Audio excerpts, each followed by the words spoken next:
Good morning, everyone.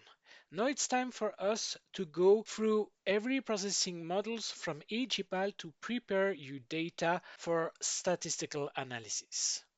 During this example, I will use the data from the ERP core datasets, which are freely available on the internet at this following address. I will consider 3 participants from the face perception study.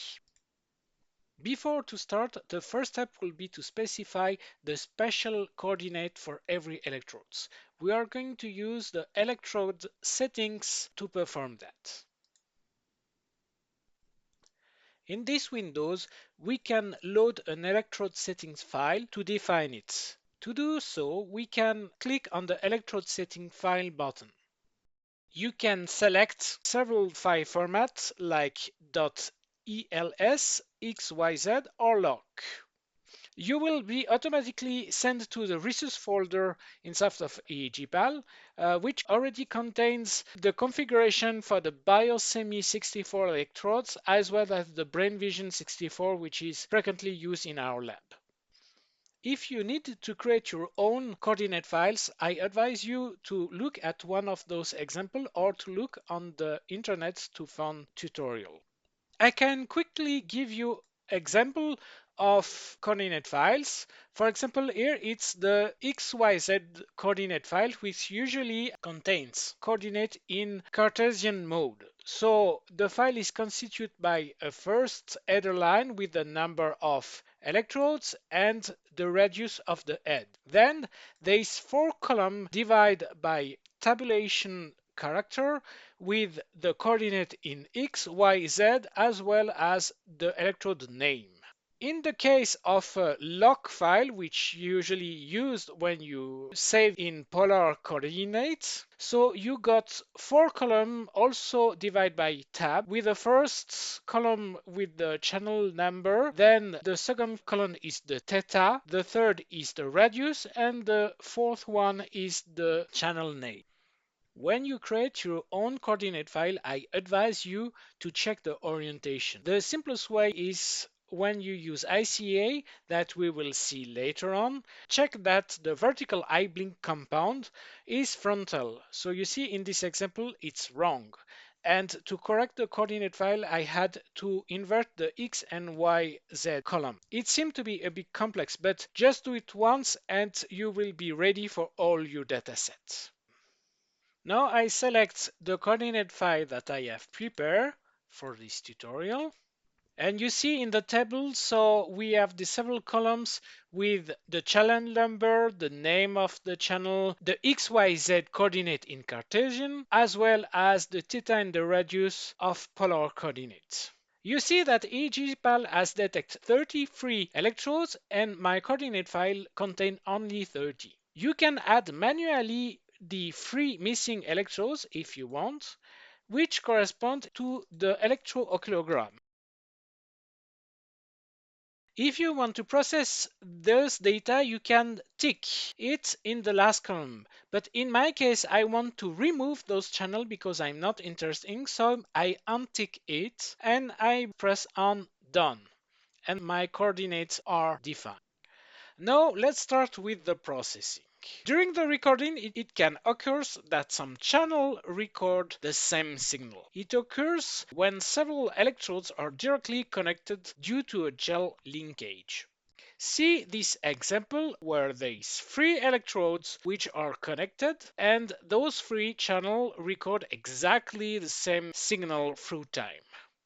This is an artifact and will impair your ICA, which required that each channel are independent. It will impact the inverse solution results as well. A good practice is to start by detecting those artifacts. This job can be done by the bridge detection model. It will call the eBridge function originally developed by Daniel Schuler, which are available at these following websites. Now to start the automatic detection of bridged channel, just press on this button. After its processing is done, it will save an Excel sheet at the same location as the raw data. When you open it, you will find a table with several columns with the file name, the path, the percentage of electrodes which are bridged, and one column for each channel, with as header the electrode name as well as its index. You see here that there is two electrodes which are bridged, and you can find one and zero when there is no bridge. It is important to note that this table is also kept in the memory of EEGpal in the analysis parameter in order that the other module can retrieve the results of this processing. It's also why it is important to save regularly your analysis parameter to have a snapshot of your current EEG processing. Now let's talk about the filtering. The filtering has for purpose to remove unwanted frequency which add noise to your data. See in this example in black the raw data and in red the filtered signal. You see that there is a lot of little peak on the black signal, and after the filtering the signal is much more smooth. To perform this filtering, we are going to use the filtering plus model. The windows is divided in three columns. The first column you can see the table with the electrodes according to the file that you have loaded in electrode settings at previous step. You can unselect some electrodes if you want that they remain untouched by the processing. Below this table, there is a slider which allows you to change the sampling rate of your data. The sampling rate is the number of data points which are saved during 1 second of recording. So in this example, my original sampling rate is 1024 and I change it to 500. It means that one data point, which I called a time frame, will have a duration of 1 divided by 500, which corresponds to a duration of 0.002 seconds or 2 milliseconds. Changing the sampling rate permits to decrease the size of your output files and to increase the speed of the processing, but you lose temporal resolution. According to the Nyquist theorem, this sampling rate must be twice bigger than the frequency of interest. A classical brain signal is between 0.5 to 40 Hz, meaning that your sampling rate must be at least 80. Here with 500 we are perfectly fine. If you have a powerful computer, I will advise to keep the original sampling rate to avoid losing data. Now let's talk about the central column which permits to define the parameter of the filtering. You can activate the filtering with this slider, and below we can define the cutoff frequency. First, the high pass frequency will allow to remove all the signal with a frequency which are below the specified threshold. It permits to remove low frequency noise like signal drift generated by participant sweating, for example. The second, the low pass frequency, allow you to specify a threshold where the signal with a frequency higher than the specified value will be removed. This is typically the case of equipment or electronic noise. Together, it makes a bandpass filter to keep only the signal inside of the specified frequency range of interest. But you can specify only an high pass or a low pass if you want. Now let's talk about the order of the filtering. The order of the filtering allows you to define how sharp will be your filter. This graph represents the behavior of your filter. In this example, the filter will have a curve which slowly increases around the cutoff frequency. So it means that it will let pass some frequencies around the cutoff. If you increase the filter order, you see that the curve is more sharp, meaning that you will let pass less signal around your threshold. An IO filter order usually gives better results, but it will take more computation time. Now let's talk about the filtering option. You see on the upper part of the column, you have the choice between two filtering modes. The MATLAB signal processing mode will use the function fillFilt, which required the signal processing toolbox, which is a commercial product sell with MATLAB. Alternatively, you can activate the EEGlab mode, which will use the pop EEG filter new function, which is the official filtering function of EEGlab. Those two functions perform the same job, and the results are comparable. The first option is slightly faster, but the second don't require to have the signal processing toolbox, which is not free. In addition, EEGlab is well recognized in the scientific community. When you're in EEGlab mode, you can't choose the filter order. EEGlab will select automatically those orders for you. It will always select the highest possible order, which is fine. Note also that the high plus low pass label is replaced by bandpass to fit better with the processing behavior of each script.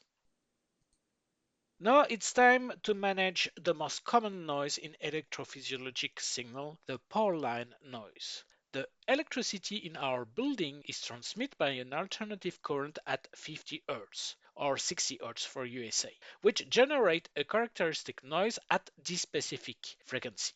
To remove this noise, you have two choices. The first one is to apply a notch filter, which will remove specifically the 50 Hz frequency.